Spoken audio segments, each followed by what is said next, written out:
Sir வணக்கம் sir. வணக்கம். உங்கள் நேம் சொல்லுங்கள் சார். சங்கர் சார். என்ன ஒர்க் பண்ணுறீங்க சார்? நான் வடபழனியில் சேல்ஸ் மேனேஜர் ஒர்க் பண்ணுறேன். என்ன வண்டி நீங்கள் எடுத்துருக்கீங்க, என்னைக்கு எடுத்தீங்க? நான் ஒக்கினாவாவில் ஹைப்ரைட் ப்ளஸ் எடுத்துருக்கேன் சார். Okay sir. இதுக்கு முன்னாடி என்ன வண்டி யூஸ் பண்ணிட்டு இருந்தீங்க, எதனால நீங்கள் இந்த ஒக்கினாவா ஹைப்ரைட் ப்ளஸ் சேஞ்ச் ஆனீங்க? இதுக்கு முன்னாடி நான் ஆக்டிவா 3G யூஸ் பண்ணியிருந்தேன் சார். Okay sir. ஆக்சுவலாக எதுக்காக இந்த வண்டி எடுத்திருக்கேன்னு பார்த்தீங்கன்னா, பெட்ரோல் செலவே கிடையாது இ பைக்கை பொறுத்த வரைக்கும். ஓகேங்களா? அதனால் இப்போ இந்த வண்டி எடுத்தாச்சுன்னா பெட்ரோல் எனக்கு எக்ஸ்பென்ஸ் ஆக்டிவாவில் 3Gயில் வந்து பெட்ரோல் எக்ஸ்பென்ஸ் அதிகமாக இருந்ததுனால தான் இந்த ஒக்கினாவா ஹைப்ரைட் ப்ளஸ் நான் எலக்ட்ரிக் பைக் எடுத்திருக்கேன். Okay sir. ஒரு நாளைக்கு நீங்கள் எவ்வளோ நேரம் சார்ஜ் பண்ணுவீங்க சார்? நான் ஒரு நாளைக்குன்னா 3 to 5 hours சார்ஜ் பண்ணுவேன். ஓகே, 3 to 5 hours சார்ஜ் பண்ணிங்க அப்படின்னா உங்களுக்கு எவ்வளோ கிலோமீட்டர் கிடைக்கும்? கம்பெனியில் சொல்கிறது பார்த்தோம்னா 120லேருந்து 130 வரைக்கும் வரும்னு சொல்கிறாங்க. சரி. ஆனால் நான் யூஸ் பண்ணுறதை பொறுத்த வரைக்கும் பார்த்தீங்கன்னா 120லேருந்து 140 வரைக்கும் வருது. 120லேருந்து 140 வரைக்கும் வருது. Okay sir. நீங்கள் இப்போ 140 வரையும் வரத்துக்கு என்னென்ன நீங்கள் மெயின்டைன் பண்ணுறீங்க? 140 வரைக்கும் வரதுக்கு பார்த்தீங்கன்னா இப்போது வண்டி அதிகமான ஸ்பீடில் ஓடுறது கிடையாது. சரி. இப்போ நார்மலாக பார்த்தீங்கன்னா 40லேருந்து 50 கிலோமீட்டர் வரைக்கும் நீங்கள் யூஸ் பண்ணிங்கனாலே மைலேஜ் அதிகமாக வரும். ஓகேங்களா? அதே போல் வேகமாக போய்ட்டு பிரேக் அடிக்கிறது, அந்த மாதிரி சில விஷயங்கள்லாம் நம்மளை செய்கிற தப்புனால தான் வண்டியோட மைலேஜ் குறையிறது.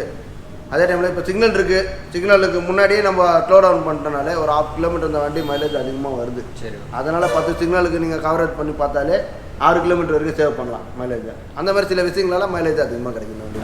சரி சார். இதுக்கு முன்னாடி நீங்கள் வந்து ஆக்டிவா 3G யூஸ் பண்ணுறேன்னு சொல்லியிருக்கீங்க இல்லையா? இப்போ வந்து ஒக்கினாவா ஹைப்ரைட் ப்ளஸ், இது ரெண்டுத்துக்குள்ள மேஜர் டிஃப்ரென்ஸ் என்ன நீங்கள் ஃபீல் பண்ணுறீங்க? டிஃப்ரென்ஸும் பார்த்தீங்கன்னா இப்போ ஆக்டிவா 3G நான் யூஸ் பண்ணும்போது பார்த்தீங்கன்னா வண்டியோட பெட்ரோல் எக்ஸ்பென்ஸ் ஒரு பக்கம் இருக்குது. இன்னொரு பக்கம் பார்த்தீங்கன்னா இப்போ நான் ஒரு 2000லேருந்து 2500 கிலோமீட்டர் வரைக்கும் நம்ம யூஸ் பண்ணாலே ஆயில் சேஞ்ச் பண்ணணும், கீர் ஐட்டம்லாம் கொஞ்சம் மாற்ற வேண்டியது இருக்குது. இதனாலேயும் எக்ஸ்பென்ஸ் அதிகமாகுது. புரியுதுங்களா? இப்போ அதனால் அந்த மாதிரி விஷயம்லாம் பார்த்ததுனால அந்த வண்டியோட இந்த வண்டி எனக்கு எக்ஸ்பென்ஸ் எதுவுமே கிடையாது. வண்டி சார்ஜ் பண்ணுறது மட்டும்தான்.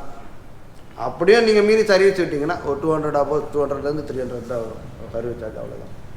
சரி சார். இப்போ நீங்கள் எலக்ட்ரிக் வெஹிக்கிள் யூஸ் பண்ணுறதுக்கு முன்னாடி உங்களுடைய கரண்ட் பில் எவ்வளோ வந்துச்சு சார்? இப்போ யூஸ் பண்ணிகிட்டு இருக்கும்போது எவ்வளோ கரண்ட் பில் வருது? நான் எலக்ட்ரிக் பைக் யூஸ் பண்ணுறதுக்கு முன்னாடி பார்த்தீங்கன்னா ஒரு 2000 வரும். ஓகே. ஏன்னா எல்லாமே யூஸ் பண்ணுறதுனால அபோவ் 2000 வரும்.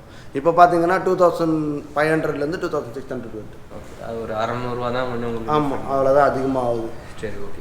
ஒக்கினாவா ஹைப்ரைட் ப்ளஸில் உங்களுக்கு ரொம்ப பிடிச்ச விஷயம், நீங்கள் ஓட்டிகிட்டு போய் நீங்கள் ஃபீல் பண்ணதில் என்னென்ன பெட்டராக இருக்கோ அதை கொஞ்சம் சொல்ல முடியுமா சார்? கண்டிப்பாக சொல்லலாம். ஒக்கினாவா ஹைப்ரைட் ப்ளஸ் பொறுத்த வரைக்கும் அதுக்கு எதுக்கு ஃபீட்பேக் பார்த்தீங்கன்னா, இப்போது இவங்க வந்து ஒரு எலக்ட்ரிக் பைக்குன்னு கொடுக்காம ஒரு சாதா ஒரு பெட்ரோல் வண்டி மாதிரியே தான், பெட்ரோல் வெஹிக்கிள் மாதிரியே தான் கொடுத்துருக்காங்க. அதோட பாடி லாங்குவேஜிலேருந்து பட் எக்ஸ்ட்ரா ஃபிட்டிங்லேருந்து எல்லாமே அவுட்லுக்கு நல்லாயிருக்கு. மெயினாக யாருமே வந்து எலக்ட்ரிக் பைக்குன்னு சொல்ல மாட்டாங்க, அந்த மாதிரி இருக்குது அவுட்லுக்கு. Plus suspense 2 disc brake, suspension, waterproofing மெயினாக கொடுத்துருக்காங்க. வாட்டர் ப்ரூஃபிங் கொடுத்ததுனால என்ன பெனிஃபிட்னு கேட்டிங்கன்னா, இப்போ மழையெல்லாம் நம்ம வண்டியெலாம் தாராளமாக விட்டு போகலாம். எனக்கு அது ஆரம்பத்தில் நம்பிக்கை இல்லை மழையில் ஓட்ட முடியுமான்றது. ஆனால் நான் என்னோடய ஏரியாவில் நான் வண்டியை ஓட்டியே பார்த்தாச்சு. முட்டி அளவு தண்ணியில் நான் வண்டியை ஓட்டியிருக்கேன். அதனால் நானே கேரண்டி தருவேன். வாட்டர் ப்ரூஃபிங் கன்ஃபார்மாக கொடுத்துருக்காங்க, நல்லபடியாக இருக்குது வண்டி ஓட்டுறதுக்கு. மழையிலும் தண்ணியிலும் நல்லா போகுது வண்டி ஸ்பீடாக. சரி சார். நீங்கள் ஒரு 4 மாதமாக வண்டி யூஸ் பண்ணுறீங்க இல்லையா? இப்போ இதில் வந்து பேட்டரிக்கும் வண்டி மெயின்டெனன்ஸுக்கும் நீங்கள் கொடுக்குற டிப்ஸ் என்னென்னு கொஞ்சம் சொல்லுங்கள். 4 மாதமாக நான் வண்டி யூஸ் பண்ணுறதை பொறுத்த வரைக்கும் பார்த்தீங்கன்னா, அந்த பெட்ரோல் வெஹிக்கிளுக்கும் இதுக்கும் பார்த்தீங்கன்னா நிறைய டிஃப்ரெண்ட் இருக்குது. எனக்கு வந்து சர்வீஸ் சார்ஜு, மெயின்டெனன்ஸ் சார்ஜிலேருந்து அந்த வண்டிக்கு இந்த வண்டிக்கு ரெஸ்பான்ஸ் பயங்கரமாக கம்மியாக இருக்குது. அதே டைமில் பார்த்தீங்கன்னா இந்த வண்டியில் வந்து ஸ்மூத் டிரைவிங், வண்டி ஓட்டுற மாதிரி ஒரு ஃபீலிங் இல்லை. ஆனால் வண்டி ஓட்டலாம், அவ்வளோ ஸ்மூத்தாக இருக்குது. மற்ற இந்த வண்டியோட குவாலிட்டி சொல்ல பார்த்தா வண்டி எதுவும் குறை சொல்கிற மாதிரி இல்லை. ரோடு க்ளீனாக இருந்தாலே இந்த வண்டி ஓட்டுறதுக்கு நல்லபடியாக இருக்கும். சார், நீங்கள் ஒரு 4 மாதமாக இந்த ஹைப்ரைட் ப்ளஸ் வெஹிக்கிள் யூஸ் பண்ணிகிட்டு இருக்கீங்க இல்லையா?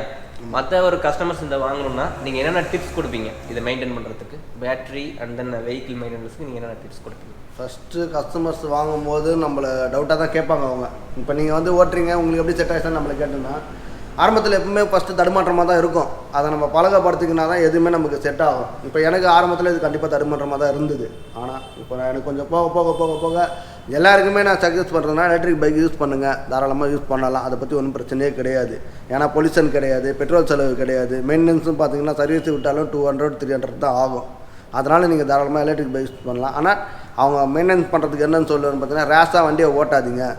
4 ஹவர்ஸ்லேருந்து 5 ஹவர்ஸ் சார்ஜ் போடுங்க. கரெக்டாக டைமுக்கு ஏரெல்லாம் கரெக்டாக செக் பண்ணிங்க, கரெக்டாக டைமுக்கு கிளம்புங்க. ஸ்லோ டவுனாக நார்மலாக 40லேருந்து 50க்குள்ளே போங்க. எந்த பிரச்சனையுமே கிடையாது. ஸ்மூத் ட்ரைவ் பண்ணலாம், அதுக்கு நான் கேரண்டி. சரி ஓகே சார். டோட்டல் இந்த ஒகினாவா பற்றி உங்களுடைய ஃபீட்பேக் கொடுக்க முடியுமா? ஒகினாவா பற்றி ஃபீட்பேக்குன்னா இப்போ ஹை குவாலிட்டியில் இருக்கவங்க, நடுத்தரமாக இருக்கவங்க, லோவாக இருக்கவங்க, யாரை வேணாலும் வாங்குற மாதிரி அவங்க பாடி லாங்குவேஜ்லேருந்து வண்டியை ரெடி பண்ணி கொடுத்துருக்காங்க. இப்போ இதில் என்ன நல்ல விஷயம் கேட்டிங்கன்னா, பைக்குன்றதுனால இதை நான் நல்ல விஷயமா எடுத்திருக்கேன். எதுக்குன்னு கேட்டிங்கன்னா, பொல்யூஷன்லேருந்து மற்ற பெட்ரோல் எக்ஸ்பென்ஸ்லேருந்து கண்டிப்பாக சேவ் ஆகுது. அந்த மாதிரி பாடி லாங்குவேஜ் வண்டியும் நல்லா பக்காவாக ஒரு பேட்டரி பைக்காக இல்லாமல் ஒரு பெட்ரோல் பைக் மாதிரி ரெடி பண்ணி கொடுத்துருக்காங்க. அதனால் ஒகினாவா எனக்கு பிடிக்கும். ஒகினாவா நல்லாயிருக்கும் மாடல். சார் நம்ம சாம் பைக்ஸ் பற்றி நீங்கள் என்ன நினைக்கிறீங்க, அது கொஞ்சம் சொல்லுங்கள் சார். சாம் பைக்கை பொறுத்த வரைக்கும் இவங்க ஷோரூம் ஓப்பன் பண்ணோன்னா நாங்கள் வந்து ஃபஸ்ட் டைம் வந்து விசாரித்த உடனே இவனுக்கு என்ன மைலேஜ் வரணும், எப்படி வரணும்னு கேட்டாங்க. எனக்கு ஒரு 90லேருந்து 120 வரைக்கும் மைலேஜ் வந்தால் எனக்கு யூஸ்ஃபுல்லாக இருக்கும். டெய்லி நான் போகிற மைலேஜ் அதுதான். அதனால் நான் அவங்க கேட்டதுக்கு 2 வண்டி ஆஃபர் பண்ணாங்க. ப்ரைஸ் ப்ரோவும் ஹை ப்ரைஸ் ப்ளஸும் எனக்கு ஆஃபர் பண்ணாங்க.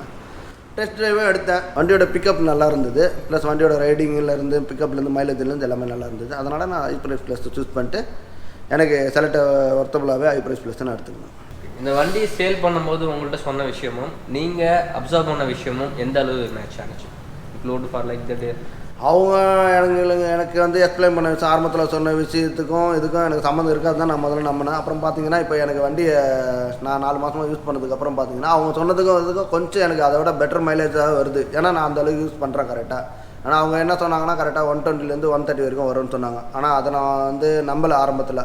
இப்போ பார்த்தீங்கன்னா எனக்கு வந்து நான் 5 ஹவர்ஸ் சார்ஜ் மெயின்டைன் பண்ணுறதுலேருந்து, டயரில் ஏர் மெயின்டைன் பண்ணுறதுலேருந்து, ஸ்லோ ஸ்பீடு மெயின்டைன் பண்ணுறதுலேருந்து, ஒரு 40லேருந்து 50 கிலோமீட்டர்ஸ்குள்ளே ஸ்பீடு ஓட்டுறதுலேருந்து நான் இப்போ கம்ஃபர்டபுளாக யூஸ் பண்ணுறதுனால எனக்கு 140 வரைக்கும் மைலேஜ் வருது. அது கன்ஃபார்மாக நானே டெஸ்ட்டு யாரை கூப்பிட்டானா நான் கண்டிப்பாக ப்ரூவ் பண்ணுவேன். என்னுடைய வண்டிக்கு 140 வரைக்கும் மைலேஜ் வருது. அதனால் எனக்கு யூஸ்ஃபுல்லாக இருக்கும். ரொம்ப அந்த 140 வரையும் மைலேஜ் வருதுன்றீங்க இல்லையா, அது வந்து எவ்வளோ % சார்ஜ் இருக்கும்? அதுக்கப்புறம் எத்தனை பாயிண்ட் உங்களுக்கு காட்டும்? ஆரம்பத்தில் முதல்ல ஒரு 5 பாயிண்ட் காமிக்கும் போது பார்த்தீங்கன்னா ஒரு பாயிண்டில் வந்து 80 கிலோமீட்டர்ஸ் போகலாம், செகண்ட் பாயிண்டில் வந்து 40 கிலோமீட்டர் போகலாம், 3வது பாயிண்ட்டுக்கு அப்புறம் நீங்கள் வந்து கிலோமீட்டர்ஸ் வந்து 120 கிலோமீட்டர் ஓடிச்சு. அதுக்கப்புறம் நீங்கள் வந்து ஸ்பீடு மைலேஜ், அதுக்கப்புறம் நீங்கள் அதை அப்படியே ஸ்லோ டவுன் ஆகிட்டே இருக்கும். 30, 20, 10 அந்த மாதிரி அப்படியே ஸ்லோ டவுன் ஆகிட்டு மைலேஜ் கம்மியாகிடும். நீங்கள் அந்த அளவுக்குலாம் நீங்கள் போக விட தேவையில்லை. உங்களோட மைலேஜ் பார்த்தீங்கன்னா 120 வரைக்கும். அப்போ நீங்கள் அதை கால்குலேட் பண்ணி வச்சுனாலே உங்களுக்கு கரெக்டாக இருக்கும் மெயின்டைன் பண்ணுறதுக்கு. சாரோட யூஸிங் பர்ஃபார்மன்ஸில் என்ன சொல்லியிருக்காருன்னு பார்த்தீங்க அப்படின்னா, இந்த வண்டி 120 கிலோமீட்டர்ஸ் நீங்கள் சாலிடாக போகும் அப்படின்னு சொல்லியிருக்காங்க. ஸோ ஒரு 120 கிலோமீட்டர்ஸ் வரையும் நீங்கள் தாராளமாக போகலாம். இவருடைய யூசஸ்க்கும் அண்ட் தென் இவர் எப்படி உங்களுக்கு பெட்டர் பர்ஃபார்மன்ஸ் வரதுக்கு என்னென்ன டிப்ஸ் கொடுத்தாங்களோ இதெல்லாம் கீப் பண்ணிங்க அப்படின்னா உங்களுக்கு பெட்டர் மைலேஜ் வரும். இவர் கொடுத்த டிப்ஸ் நான் ஒன் டைம் ரிமைண்ட் பண்ணுறேன். என்ன அப்படின்னு பார்த்தீங்கன்னா, ஹார்ஷ் டிரைவிங் அவாய்ட் பண்ணுங்கள், அதிகமாக எக்கனாமிக் மோட்லேயும் ப்ரிஃபர் பண்ணுங்கள். அதாவது நார்மல் ஆவரேஜ் 40 to 50 இந்த ஸ்பீடுக்குள்ளேயே நீங்கள் போங்க.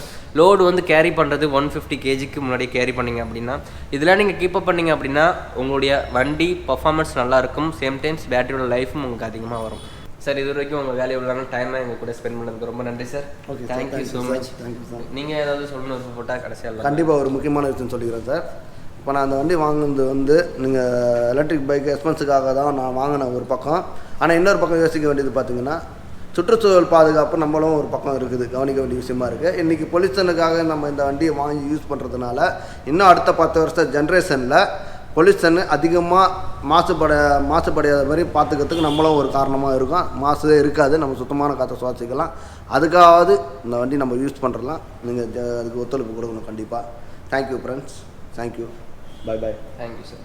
வரும் இந்த வீடியோ உங்களுக்கு பிடிச்சிருந்துச்சுன்னா லைக் பண்ணுங்கள், ஷேர் பண்ணுங்கள், மறக்காமல் சப்ஸ்கிரைப் பண்ணுங்கள். அது கீழே உள்ள குட்டி பெல் ஐக்கானையும் கிளிக் பண்ணுங்கள். தேங்க்யூ.